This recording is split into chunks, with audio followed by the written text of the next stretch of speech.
Welcome back to Gyro's mini guides for LFR Amirdrassil and the boss guides for tanks. Specifically, today we're talking about the third and final boss of Wing 1 of Amirdrassil called Smolderon. Smolderon is a little bit more challenging than the other two bosses ahead, Nalroot and Igira the Cruel, that we discussed in the previous videos. If you haven't watched them, why not educate yourself properly and watch those videos from me and give me a quick like while you're at it.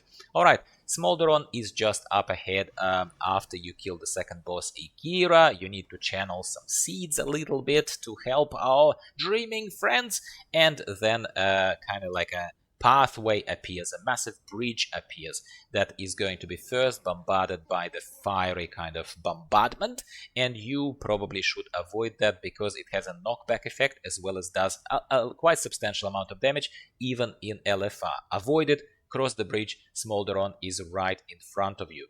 As a tank, I say it every time, I apologize to my regulars, install Deadly Boss Mods add-on. Go to curseforge.com and install the add-on if you have not installed it yet. If you have not, either you don't know, so go do it, or I don't know why are you so stubborn, because really there is no need to make your life hard. Go install it, it will tell you exactly when to taunt and what to do. Go! Alright, so phase 1, when you pull the boss, Smolderon begins with him just starting with some easy abilities such as Overheated. Overheated is just a mark on the players, it is a small AoE, you need to move away. Then he also does lava gazers. Lava gazers are basically what a gazer really is. It's a little mark on the ground. I believe that he doesn't mark anyone to create a gazer under them. I think he just does it randomly, but correct me in the comments down below if I'm wrong, because I've done it only a couple of times so far. Gazer explodes into a fiery lava kind of explosion and then creates a massive puddle. The puddles are the issue, because especially if they're random, you can't place them where you want to place them, say on the periphery of this platform, so it will kind of occupy quite a lot of the floor. So challenge of this fight is really not the mechanics, because there are only a few more for me to tell you about. Challenge is positioning around the platform, not to stand in that fire pretty much everywhere, and that is what kills a lot of people. Believe it or not, it's 2023 and people still die from standing in the fire. Okay, the big thing that he does is the Brand of Damnation. It's a meteor style swirly AoE where, again, correct me if I'm wrong, but I would say that if people stack, they would reduce the amount of damage from this swirly AoE. But the most important thing is not that. The most important thing is that the tank that gets caught with the Brand of Damnation, he gets a 500% increased damage from the subsequent kind of attacks of the boss.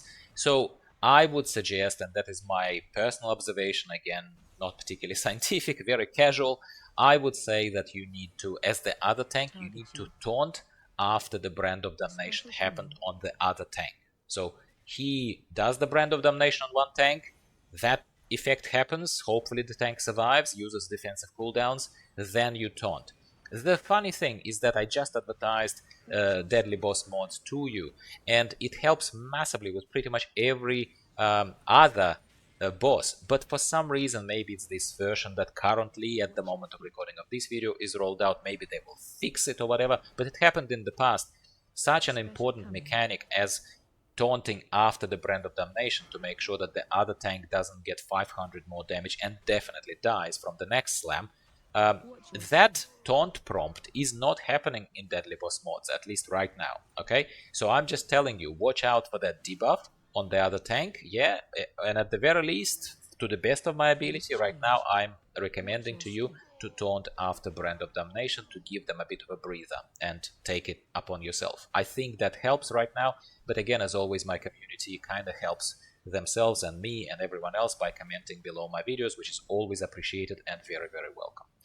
Phase 2 that he switches into, the Smolderon switches into, is he leaps into the middle of the platform and he starts channeling the effect called World in Flames. World in Flames is kind of generating these circles of fire around the room. So, and they're changing their radius. So it could start at him, then there is an emptiness where people can stand, and then there is another ring of fire. So naturally you should stand where there is no ring of fire. Yeah, and I think it's random, and I think it starts from the beginning, then it radiates out, then it radiates out, then it starts out, then it radiates in, radiates in. Regardless, find the radius where there is no fire. It sounds pretty simple, especially when you start playing and you see what I'm showing to you on the screen, yeah, right now, over there. But at the same time, when half of your floor is already covered by those lava geyser swirly explosions into the smoldering lava ground, so floor is lava kind of thing, it does become a little more challenging than it would seem at first. Yeah, that's about it. That's about it. Just survive that. Just survive that. Do not stand in the fire. Taunt, if you're a tank, taunt the boss after the Brand of Damnation ends, and you should be okay. But somehow, it's not a raid wiper, far from it, but it's not a very easy boss for some reason, one way or another. And that's it, my friends. I highly recommend that you stay tuned for my other similar guides for casual tanks and other players of World of Warcraft who return to 10.2 for the other wings. So other wings of LFR, as soon as they release, I will be releasing more videos similar to this one. And I very much welcome and appreciate your likes, because it all goes a long way, and YouTube shows it to more people. The more of us here, the merrier, so on and so on. You understand. Positive things drive positive things. Thank you for watching. I'll talk to you next time. Watch your step.